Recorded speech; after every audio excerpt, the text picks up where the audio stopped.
여러분 1997년 IMF가 오기 전입니다.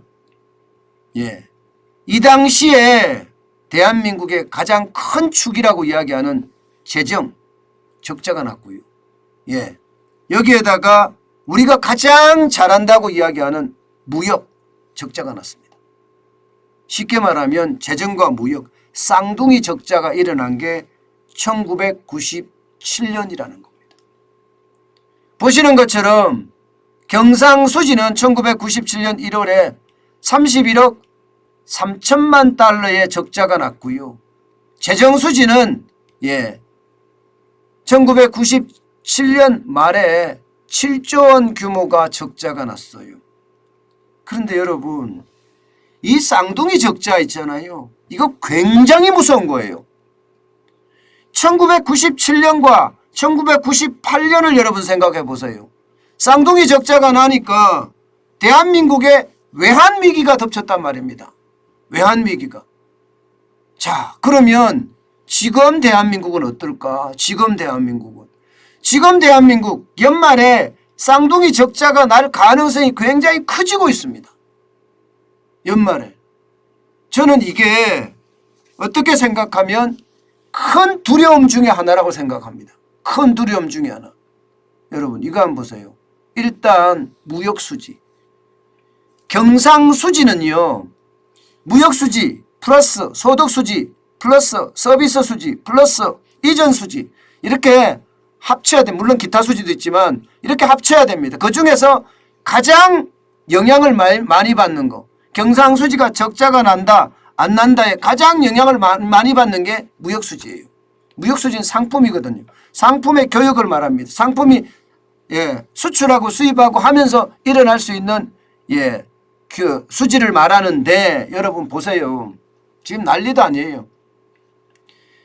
작년 12월에 4억 3천만 달러 적자. 올 1월에 역대 최대 적자라고 했습니다. 48억 9천만 달러가. 그런데 2월에는 8억 4천만 달러로 흑자를 이루더니 3월에는 글로벌 금융위기 이후로 최초로 1억 4천만 달러 적자를 했습니다. 그런데 4월에 보세요. 다시 역대 최고치를 경신했습니다. 51억 9,900만 달러의 적자입니다. 야, 이거 전체 다 합치면 지금 여러분 단순하게 계산을 하더라도요. 90억 달러가 넘는 적자가 일어나고 있다는 거잖아요. 90억 달러가 넘는 적자가. 야, 이거 심각합니다. 진짜 심각해요. 이렇게 적자가 나니까 산업통상자원부는요. 일시적이라고 이야기했어요. 일시적. 그때 저는 여러분에게 뭐라고 이야기했나 하면요. 이거 일시적 아니다. 이거 일시적 아니고 연말까지도 자칫 잘못하면 무역 적자가 날 수도 있다. 무역 적자가. 물론 경상수지 적자까지 갈 거냐 여기에는 좀 다른 생각이 있습니다.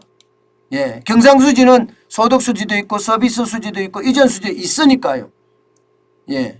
왜냐하면 이 중에 소득수지 같은 경우는 전 세계에 나가 있는 대한민국 공장에서 벌어들이는 돈 이게 소득수지잖아요.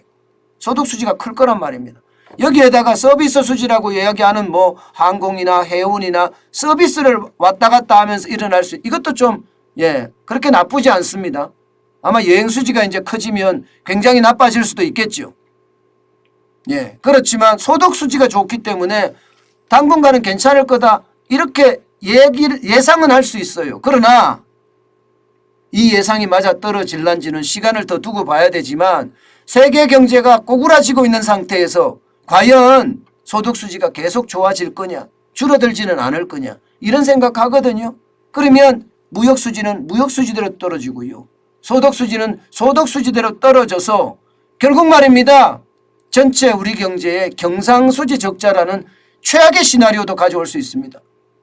지금 제가 보는 것은 무역수지가 적자가 날 것은 굉장히 분명해지고 있다 이런 생각은 하고 있어요.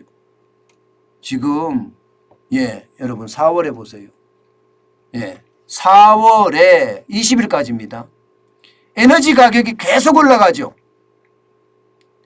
원유 82.6%가 폭증해서 수입이 됐고요. 가스 88.7%, 석탄이 150.1%가 늘어났습니다.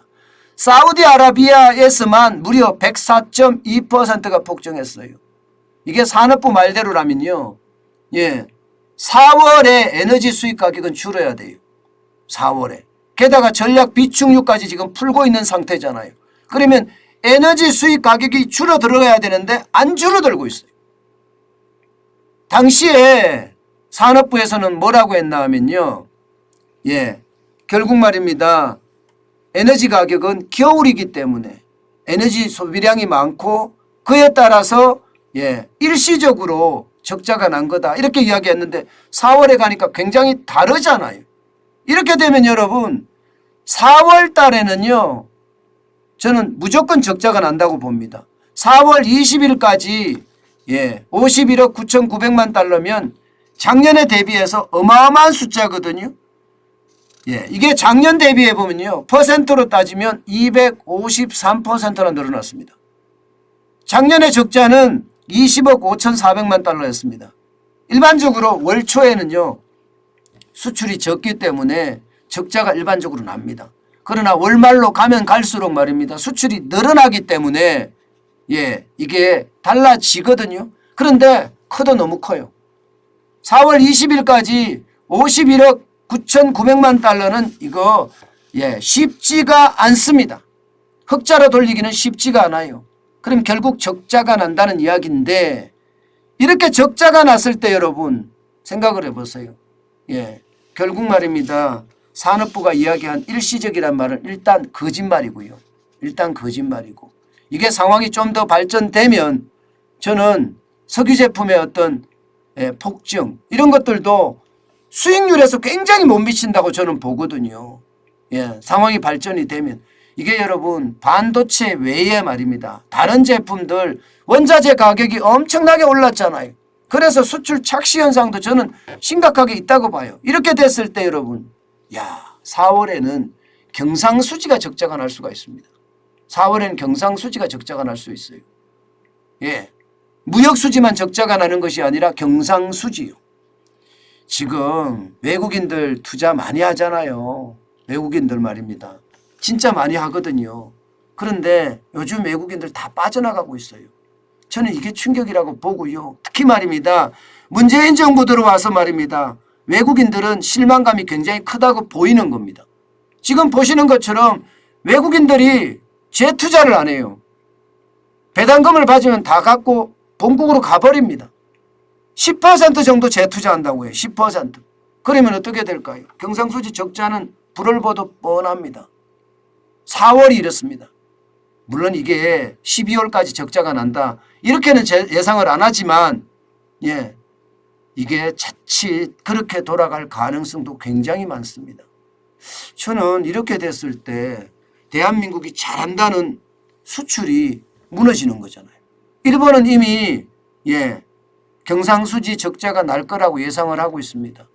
2021년도 결산은 이게 무역수지가 적자가 났지만 올해는 경상수지까지 적자가 난다는 예측까지 하고 있어요. 일본은요. 일본하고 우리하고 산업구조가 별반 다르지 않거든요. 원자재 가격이 올라가면 수출의 상황이 아주 나빠지는 거 비슷합니다. 그럼 우리도 그를 닮아갈 수밖에 없거든요. 게다가 지금 상황이 우리는 더 안 좋을 수가 있어요. 왜냐고요? 임금 인플레이션 굉장히 심하거든요. 임금 인플레이션이 심하면 심할수록요. 시장 인플레이션은 더 커질 거고요. 시장 인플레이션이 나면 날수록 우리 경제는 더 나빠질 거라는 예상할 수 있거든요. 그런데 문제는요. 수출만 이렇게 무너지는 게 아니에요. 여러분 보세요. 재정도 무너지고 있어요. 재정도 2월까지 현재 2월까지입니다. 총 수입은 106조 1천억 원인데 총 지출은 121조 2천억 원이에요. 쉽게 말하면 여러분 작년보다 늘어났다고 하지만 통합 재정 수지가 마이너스 15조 1천억 원입니다. 마이너스 15조 1천억 원. 작년보다도 2조 4천억 원이 늘어났습니다. 작년보다도. 문제는 여러분 이게 단순하게 통합재정수지를 봤을 때 이런 거죠. 이것을 관리재정수지, 나라 진짜 살린 말입니다. 통합재정수지에는 기금들 이런 걸 다 포함시켰거든요. 예, 기금, 뭐 연금 이런 거 다 포함시켰습니다. 이거 빼버리는 거예요. 기금이나 연금은 국민에게 직접 쓰는 돈이기 때문에 나라 살림은 아니잖아요. 나라 살림으로 한정을 해버리면요. 관리재정수지는 20조 적자예요. 20조. 1월, 2월만 20조 적자입니다.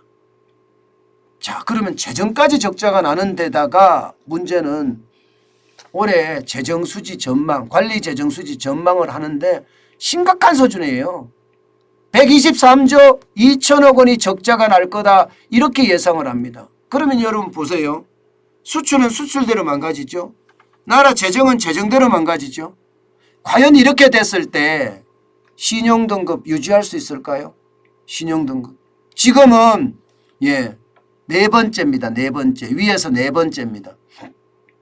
A 트리플이 1등급이라고 하면 A 더블이 2등급이고요. AA가 3등급이고 우리는 4등급이에요. AA 마이너스. 그런데 이거를 우리가 지켜낼 수 있을까요? 만약에 이거 못 지켜내면 어떻게 됩니까? 이거 못 지켜내면. 저는 그때 충격 클 수 있다고 생각을 해요. 1997년에 재정과 이게 경상이 모두 적자가 났을 때 우리는 IMF 외환위기라는 걸 겪었습니다. 그러면 지금 우리가 재정과 경상, 무역까지 포함한 경상이 적자가 난다면 그 충격은 어떻게 될까요? 국가신용등급을 떨어뜨릴까요? 만약에 국가신용등급을 떨어뜨리게 되면 여러분 저는 엄청난 충격이 올 수도 있다고 생각을 합니다. 이미 말입니다. 재정이 줄어들고 재정의 적자가 심해지고 수출의 적자가 난다면요. 이게 여러분 소비든 투자든 다 위축이 될 수밖에 없어요. 소비 투자가 위축이 된다고 생각을 해보세요. 여러분 경제성장률은 3대 축입니다. 소비라는 축, 수출이라는 축, 투자라는 축이 있어요. 그런데 이 3대 축이 무너지면 경제성장률도 가라앉을 수밖에 없거든요. 지금 정부는 3.1% 성장을 한다고 하지만 이미 IMF는요. 대한민국 2.5% 성장한다고 성장률을 0.5%포인트 낮췄습니다. 그렇기 때문에 여러분 지금 지표라는 게 진짜 상황이 그렇게 좋지가 않습니다. 저는 이런 지표들이 쌓이고 자꾸 쌓인다면요. 힘이 모아지거든요. 힘이 모아지면 한꺼번에 분출할 수도 있습니다. 제가 억렬이라는 표현을 가장 많이 쓰는데요. 이 억렬이 뭉치잖아요. 뭉치고 뭉쳤다가 그 터지는 날 그때는 상황이 굉장히 나빠질 겁니다. 제가 여러분들에게 현금 비중을 높여라고 이야기하는 것도 바로 이런 이유입니다. 지표가 좋지를 않습니다. 좋은 지표가 안 나와요. 그나마 요즘 바닥 지표가 조금 좋은 것이 나오기 시작을 했는데 그 외에는 안 나옵니다. 그래서 더 안타깝습니다.